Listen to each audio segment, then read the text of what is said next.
Hey, you guys. Thank you, first of all, for watching my channel. I sincerely appreciate it. I love the comments that you guys make. Definitely gets my creative juices flowing. I wanted to go ahead and show you guys a bus that came in earlier this week. I thought it was kind of cool. Definitely a throwback to the 80s. But I also thought it would be kind of cool to go ahead and share something that I think it's really important if you haven't done so already. Fuel line. You need to pay attention to the fuel line on your bug or bus, type 3, everything. Um, the fuel that we're getting these days, it's basically kind of tearing apart the fuel lines from the inside out. It's happened to me personally where I've gone ahead and started up my car and you start smelling fuel. You go to the back, you don't see a leak just yet, but when you look at the fuel line, since it's cloth braided, you'll see that it's soaked and you'll realize, well, it's not torn or anything, but it's actually on the inside that it's cracking and leaking from. And I wanted to let you guys know that at least I get this through the folks at Wolfsburg West. They actually have an ethanol resistant fuel line that definitely helps a lot more than the original German. They're both German made, but this one here, which is interesting too, because it's definitely stiffer, where this one, I mean, it's more flexible. And but the biggest thing is the fact that it's a little bit sturdier. It will be just a tiny little bit more difficult slipping it on there, but this is the way to go. This is nice to go ahead and replace this, and I'll show you some images of what the fuel line looks like on this bus. Most people probably don't know that, when you put the fuel line onto the fitting, whether it be the fuel pump or the carburetor, when it's original and in great shape, they're like the old little finger handcuffs that you got when you were a kid, that when you pull on it, you actually see it getting smaller. It actually tightens on it. But as it gets dry and it gets cracked, it slips right off with ease. And obviously we hear about fires on our old VWs, which we want to avoid. So one fix is obviously go ahead and put fuel clamps on it. Some people don't like running them. I don't mind. Figure it's an added safety point. But the biggest thing is keeping an eye on your fuel line and making sure that it's fresh. Because once it starts drying from the inside out, or if it starts getting eaten by today's gas, you're going to have issues. So definitely go ahead and replace that. And other than that, that's my little PSA. You guys enjoy the video. It's time to go back to the 80s.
All right, good morning, you guys, and happy Wednesday. Happy hump day.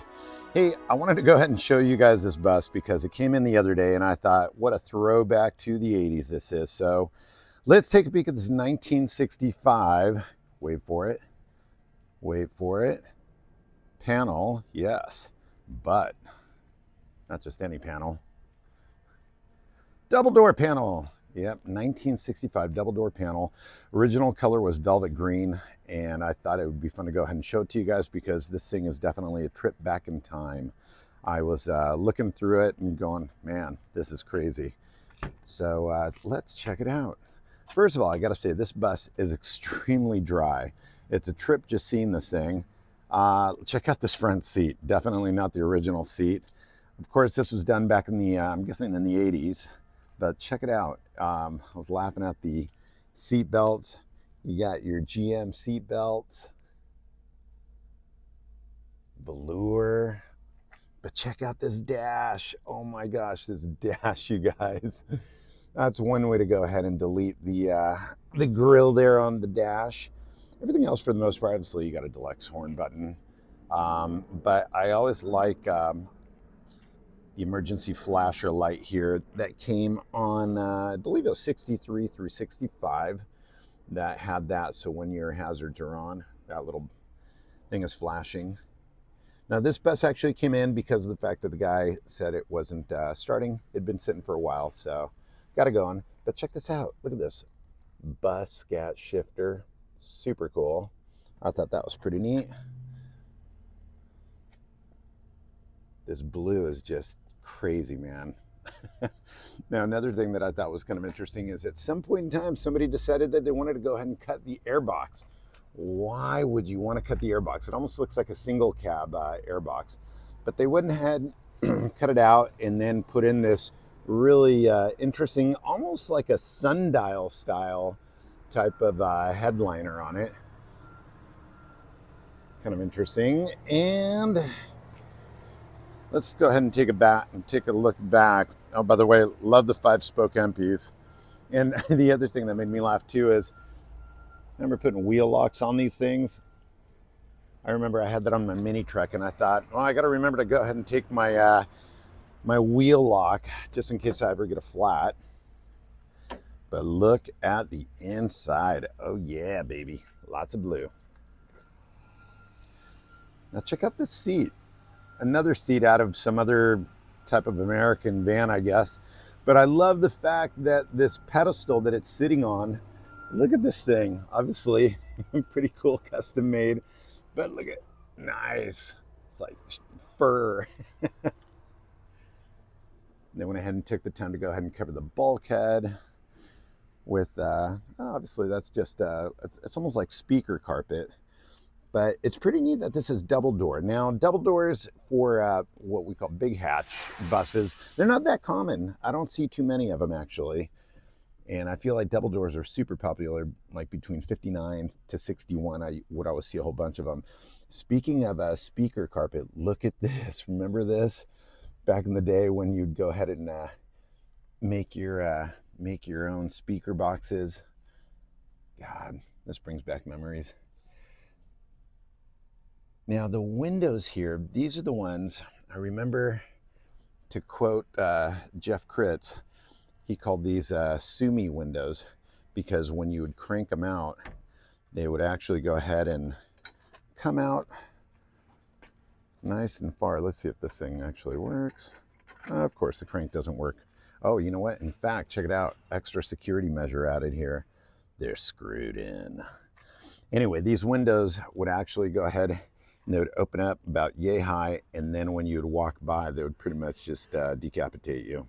So he called them Sumi windows. But look at the mirrored tent. Dig that.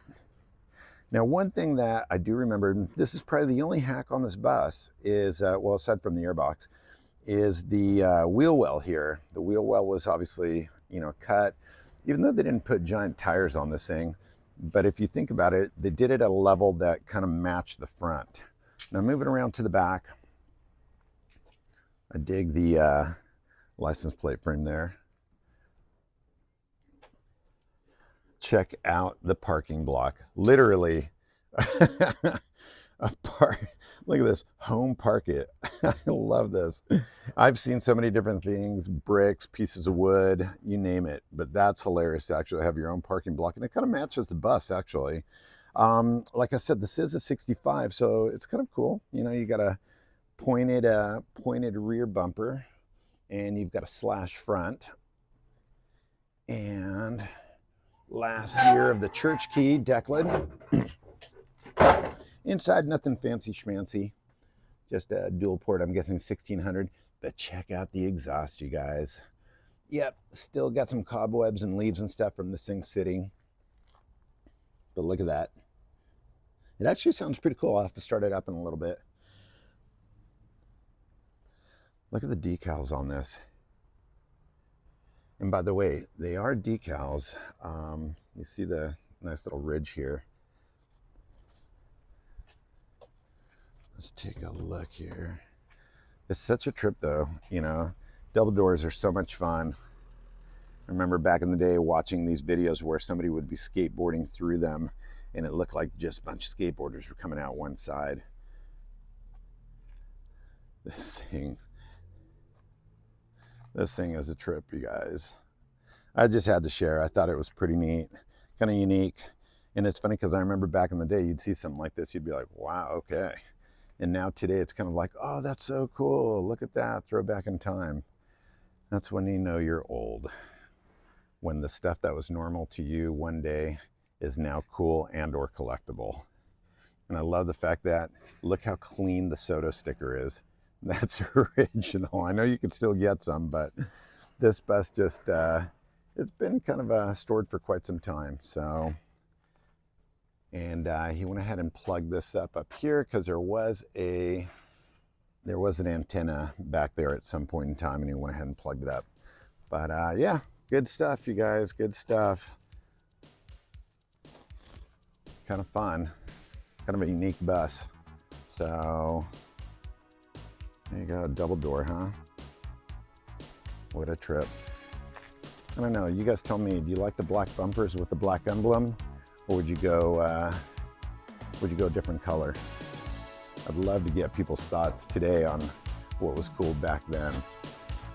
And by the way, when this thing showed up, I had to laugh because at first it was like, yeah, I don't know, it's just not idling, you know, I don't know what the deal is. And then you see the cobwebs on the tires and you're thinking, all right, how long has this been sitting? Thanks for the heads up. Anyway, all right, you guys, thanks for watching. Thought I'd share. Take care. Have a great rest of the week.